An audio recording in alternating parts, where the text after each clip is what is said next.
شان حبیب الرحمان صلی اللہ علیہ وآلہ وسلم کی قسط نمبر 93 آج شروع کی جائے گی۔ اللہ تعالیٰ کا فرمان عالی شان ہے، عبس وتولی ان جاءہ الاعمی وما یدریک لعلہ یزکی۔ وہ تو ترش شروع ہو گئے اور انہوں نے منہ پھیر لیا اس پر کہ ان کے پاس ایک نابینا حاضر ہوئے، اور تم کو کیا معلوم شاید کہ وہ ستھرا ہو۔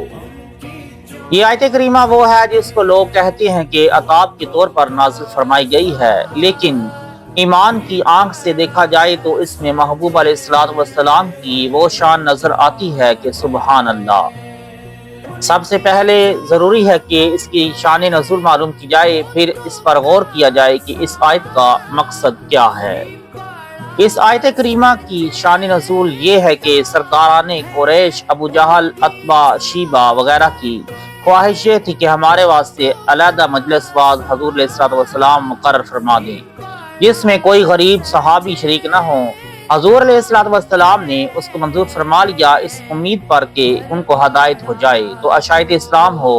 ایک مجلس تبلیغ مقرر فرمائی جس میں یہ تمام سرداران قریش جمع تھے اور حضور علیہ الصلوۃ والسلام واز فرما رہے تھے اللہ کی شان کے ایک نابینا صحابی جن کا اسم شریف عبداللہ ابن ام مکتوم حاضر بارگاہ ہوئے۔ کیونکہ یہ نابینا تھے اس لیے دیکھ نہ سکے کہ یہ کیا ہو رہا ہے، اور بلند آواز سے عرض کرنے لگے کہ یا حبیب اللہ، جو کچھ رب نے آپ کو سکھایا ہے مجھ کو بھی سکھائیے۔ اس وقت میں ان کا حاضر ہونا اور واز کے درمیان ان کا بولنا اور اس طرح آواز دینا حضور اقدس صلی اللہ علیہ وآلہ وسلم اور کچھ ناگوار گزرا۔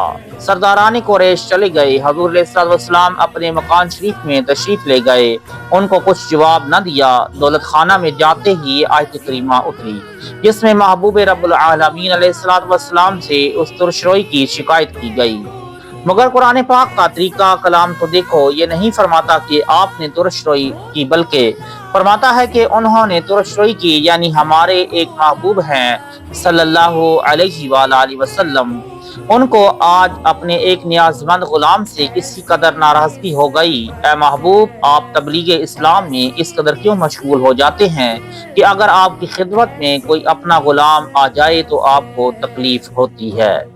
اس کو لوگ سمجھتے ہیں کہ معاذ اللہ یہ رب کی ناراضگی اور عتاب ہے اپنے محبوب علیہ الصلوۃ والسلام پر، لیکن بڑے غور کی بات یہ ہے کہ ناراضی ہوتی ہے کسی قصور پر۔ یہاں یہ بتاؤ کہ حضور علیہ الصلوۃ والسلام سے معاذ اللہ کیا قصور ہوا کہ ناراضی فرمائی جائے، کیونکہ آپ تو تبلیغ کا کام انجام دے رہے تھے جو کہ آپ کا فرض منصبی تھا۔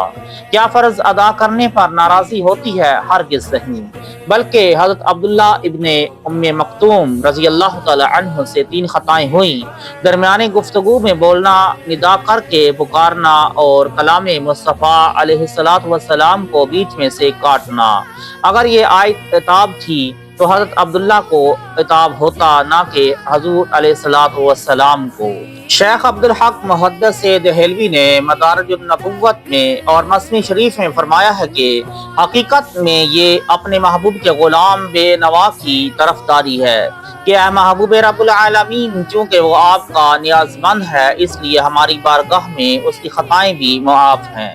اس لیے یہاں فرمایا گیا کہ اعمیٰ، یعنی جو آپ کے عشق و محبت میں طریقہ گفتگو اور دنیاوی تہذیب سے بھی بے خبر ہے، تو ہم سفارش کرتے ہیں کہ ایسے عاشقوں کے قصور اور خطائیں آپ بھی معاف فرمایا کریں۔ تو ایک عاشق کی سفارش ہے، نہ کہ محبوب علیہ الصلوۃ والسلام پر عتاب، ورنہ اعتراض ہوگا کہ قرآن کریم بے موقع اور بے محال بھی عتاب فرما دیتا ہے۔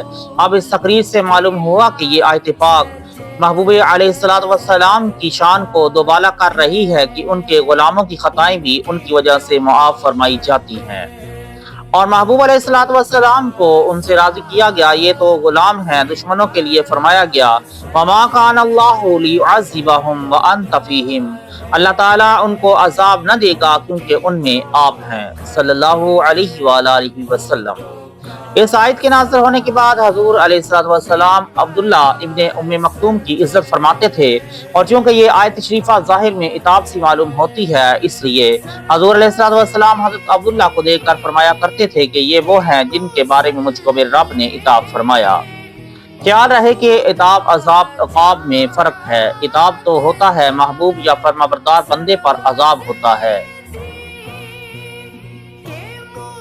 فرمانبردار بندے پر، عذاب ہوتا ہے نافرمان بندے پر، عقاب ہوتا ہے دشمن پر۔ شکایت محبوبانہ کو بھی عتاب کہہ سکتے ہیں، جس کے معنی ہے شکوہ و شکایت۔ تفسیر روح البیان میں نے اسی عبس وتولی کی تفسیر میں لکھا ہے کہ حضرت عمر فاروق اعظم رضی اللہ تعالی عنہ کے زمانہ میں ایک امام ہر نماز میں یہی سورت پڑھا کرتا تھا۔ حضرت فاروق کو خبر ہوئی تو آپ نے اس امام کو بلا کر قتل کرا دیا، کیونکہ ہر نماز میں یہ سورت پڑھنے سے معلوم فرمایا کہ یہ منافق ہے اور اس کے دل میں حضور علیہ السلام سے بغض ہے، اس لیے اس سورت ہی کو ہر نماز میں پڑھتا ہے جو بظاہر عتاب معلوم ہوتی ہے۔ اس سے دو مسئلے بخوبی واضح ہوئے کہ ایک تو یہ کہ قرآن بھی بری نیت سے پڑھنا کفر ہے۔ بعض لوگ یہ آیت ہر جگہ پڑھتے پھرتے ہیں، قل انما انا بشر مثلکم، اگرچہ پڑھتے تو قرآن کی آیت ہے مگر نیت ہوتی ہے حضور علیہ السلام کی اہانت کی۔ وہ آیات جن میں حضور علیہ السلام کے درجات بیان کی گئے ہیں ان کو ہر جگہ کیوں نہیں پڑھتے؟ حدیث میں خارجیوں کے بارے میں فرمایا گیا ہے کہ ایک قوم ایسی پیدا ہوگی کہ قرآن پڑھے گی اور قرآن ان کے گلے سے نیچے نہ اترے گا، یا کہ قرآن ان پر لعنت کرے گا، وہ اسی قسم کے لوگ ہیں۔ دوسرے یہ کہ اس سے معلوم ہوا کہ بعض آیات بعض سے درجہ میں افضل ہیں۔ ایک صحابی ہر نماز میں قل هو اللہ احد پڑھتے تھے۔ حضور علیہ السلام نے پوچھا کہ تم یہ کیوں کرتے ہو؟ عرض کیا کہ اس میں میرے رب کی صفات کا ذکر ہے، اس لیے مجھے یہ سورت پیاری معلوم ہوتی ہے۔ حضور علیہ السلام نے فرمایا کہ اس سے کہہ دو رب تعالی اس سے محبت فرماتا ہے۔ روح البیان نے پارہ 5 زیر آیت وَلَوْ كَانَ مِنْ عِنْدِ غَيْرِ اللَّهِ لَوَجَدُوا فِيهِ اخْتِلَافًا كَثِيرًا فرمایا ہے کہ صفات اور ذات کی آیات ان آیات سے افضل ہیں جن میں کچھ ذکر ہے، لہٰذا قل هو اللہ احد تبت سے افضل ہے، کیونکہ قل هو اللہ میں تو ذکر بھی بہتر اور جس کا ذکر ہوا وہ بھی اعلیٰ، مگر تبت میں ذکر تو بہتر مگر جس کا ذکر ہوا یعنی ابو لہب وہ بہتر نہیں۔ تو قل هو اللہ دو وجہ سے بہتر ہے اور تبت ایک وجہ سے۔ ہماری اس تحقیق سے یہ ضرور معلوم ہوا کہ جن آیات میں حضور علیہ السلام کی نعت فرمائی گئی ہے وہ ان آیات سے افضل ہیں کہ جن کو بعض لوگ عتاب سمجھتے ہیں۔